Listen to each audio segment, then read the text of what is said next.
চরমোনাই বড় একটা অভিযোগ করেছে জোটের বেরিয়ে যাওয়ার পরে। চরমোনাই কয়েছে কি যে জামাত ইসলাম 100% ইসলাম কায়েম করবে না, এটা আছে তাদের সবচেয়ে বড় অভিযোগ। আর বেটা তুই কি জানোস যে ইসলাম কায়েম করবে কি করবে না? এন ক্ষমতা যাতে পারলি নে, তোর আগে মন্তব্য করা সারা। তুই আগে ক্ষমতায় যাবি, এরপরে দেখবি সে কায়েম করে কি করে না, তখন তো একটা মন্তব্য করবি, সেই মন্তব্য মেনে নিয়ে যায়। তুই এখনই আগদাড়ি হয়ে তারা ইসলাম কায়েম করবে না, তুই টাকার মনের অবস্থা কি জানিস?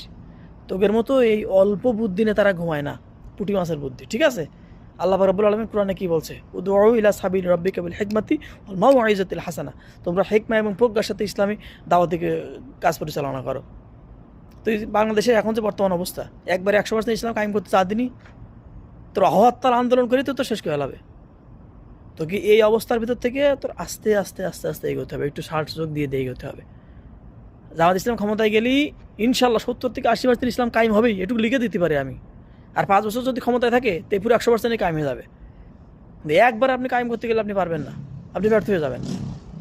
এই বিষয়টা তো আপনার মাথায় রাখতে হবে। এই অল্প জ্ঞান নিয়ে আদার ব্যাপারে জাহাজের খোঁজ নিতে আসবেন না দয়া করে। ঠিক আছে, ভালো থাকবেন। জয় বাংলা, জয় বঙ্গবন্ধু।